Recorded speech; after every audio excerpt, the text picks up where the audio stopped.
Hey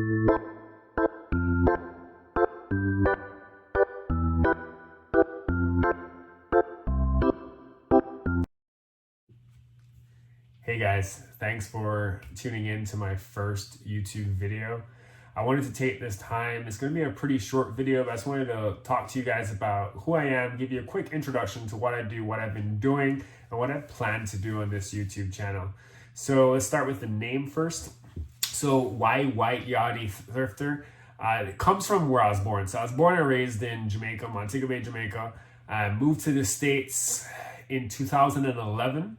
And pretty much moved in with my mom, and then I joined the military, and I've been doing that for the past 10 years, so almost 11 years now. And I do thrifting and reselling on the side. I've started it when I first came to the States, but I didn't really fully get into it until probably like the past 3 years. And the reason why I call it white yachty, let me get back to that and finish that statement first, is yachty is a term in Jamaica that means, you know, you're born and raised in Jamaica, and then white, obviously, because of the complexion of my skin. Not many Jamaicans are white, so like white yachty is like a thing that they would call me back home in Jamaica. And I wanted to do that because I wanted to stand out and just kind of like have a name for myself. The other name you'll see on my site, you also see in my eBay store that's also on my channel, is Hidden Treasures 90. That was just the original name I found because I felt like I was treasure hunting, going thrifting and garage sales, and then finding these treasures and flipping them for a profit on eBay. So, and 90 is just what was available. I'm sure there's probably a ton of other hidden treasures out there. So it's just what was available to call the eBay store at the time. So in the military, I work in the medical field. I work in a research lab at the moment, but on the spare time, especially during the weekends, I like to stop at thrift stores and sometimes garage sales. I just recently started in garage sales thanks to two other YouTubers that have helped me expand just by watching their videos, Harry Tornado and Commonwealth Picker, Commonwealth Flipper, as well as Froggy Flips. If you ever see those guys, make sure you watch those videos because they've really gotten me going to where I'm starting to expand my business and do other things. So I look for a variety of things, and at the end of this video, what I'm going to hope to do is just show you a few of my most recent sales on eBay and like what I paid for them and what the potential profit was. And then in future videos, I hope to take you guys out on the journey with me to different thrift stores and show you what I look for specifically. And that from my eBay store, it ranges from multiple things. I first started with books, and very specifically science fiction books or kids books. I started looking for those because a lot of science fiction books can be worth a lot of money just depending on like their first editions, first printings. I also go for just popular authors and popular names, popular different books that top sellers that are out there. Definitely you want to look for like sets. People love to have complete sets, especially if something has been ended in a while. Like for instance, the Robert Jordan series, the Wheel of Time series just launched on Prime Video. So those books themselves are worth a ton of money. If you see the name Robert Jordan at a thrift store or a garage sale, pick it up. I'm guaranteeing you, like, you're gonna make some money on that. The average cost of a book in a thrift store is about $1 for a paperback and about $2 for a hardcover, and it can go up depending on which thrift stores you go to.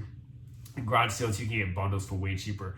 And you can sell the complete set of Robert Jordan hardcover books, not even first edition, for over $100. And there's only 14 books in that lot. So you're already like 5 times what you invested in if you bought them all hardcover. And the paperbacks themselves sell for like $70, sorry. But yeah, so I focus a lot on those science fiction books like that. And I'll show you a couple of the books that I've sold most recently.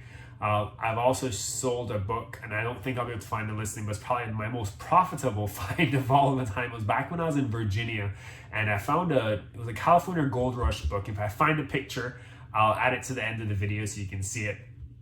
But I paid 25 cents for the book, and I ended up selling it for about $1,200. And that's like a rare find. I don't think I'll ever find that book again. There's only 1,000 of those made, and I just happened to stumble across one in a thrift store.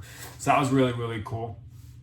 The other things I like to focus on and sell is Funko Pops. I do a lot of different Funko Pops. I try to get a lot of the exclusives.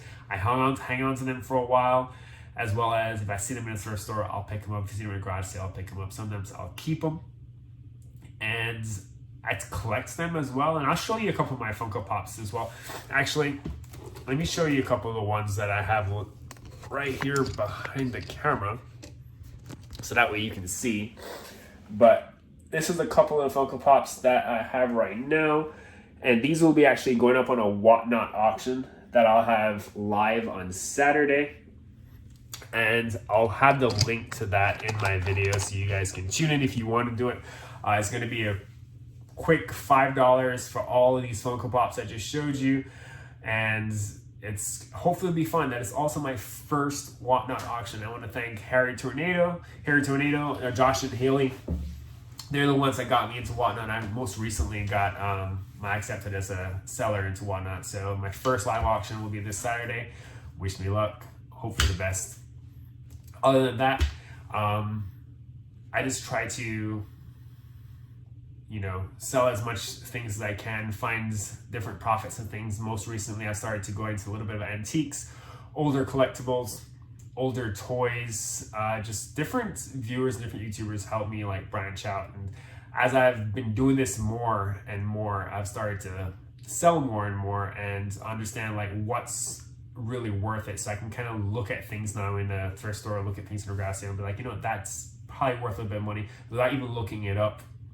A lot of times I will look stuff up if it's worth more. If it's like they're asking more than like $10 for it, then I want to make sure that I can actually make a profit on it and not be stuck with it.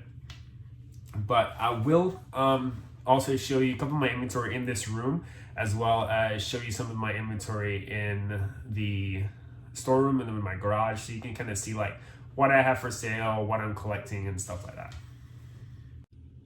All right, so like I was saying, these are a couple of the books that I'm collecting or that I'm trying to create sets out of. So I have Robert Jordan up there, which I mentioned earlier. One of the first books is Robert Jordan, Eye of the World. And I gotten all of these at thrift stores or garage sales for like pretty cheap. And then this is one of the hardcover books. It's one of his I think this is, the final volume of the book. And most of these actually come with a signature in there. But this is actually an auto-signed book, but it's still worth probably like $30 by itself. And I'll show you some comps of a couple of these books at the end of the video as well. Other than that, I do collect other figures like Cause, but that's just my personal collection. And then the Funko Pops that I'll have up for sale again at the Whatnot auction this Saturday. Some Harry Potter. Always collecting Harry Potter. I always wait until I have complete sets and then I sell the complete set.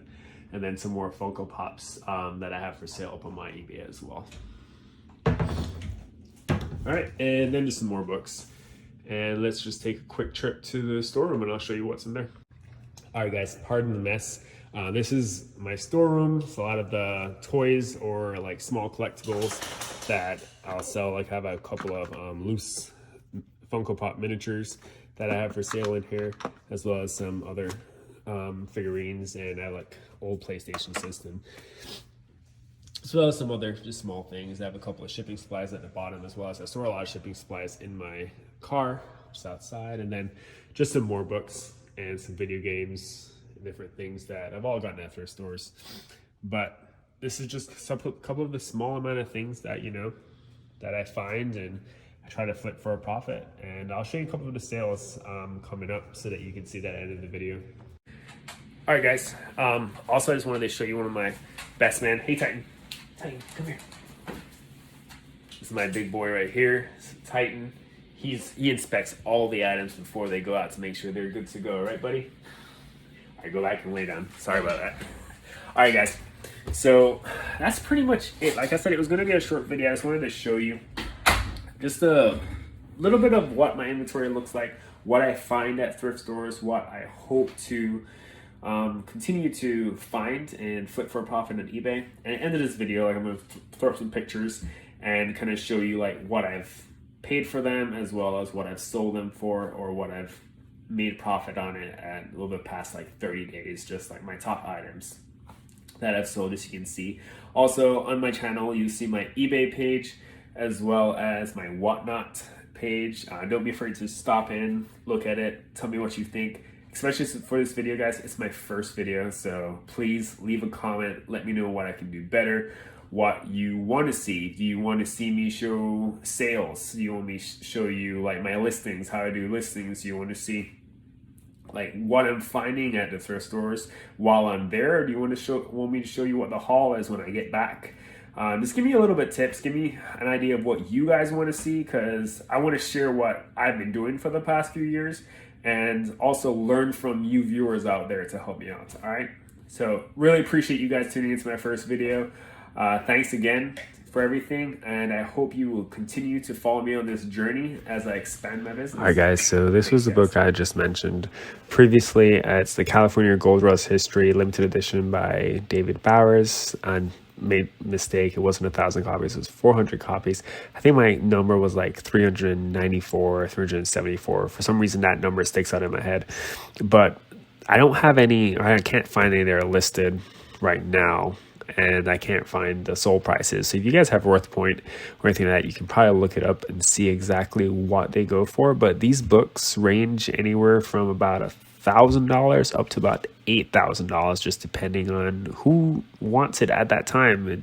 I sat on this book for about a year and a half, but like I said, I paid 25 cents for it and I ended up selling it for about $1,200 at the end of it. So if you guys happen to see this book, it's a grail of books to find.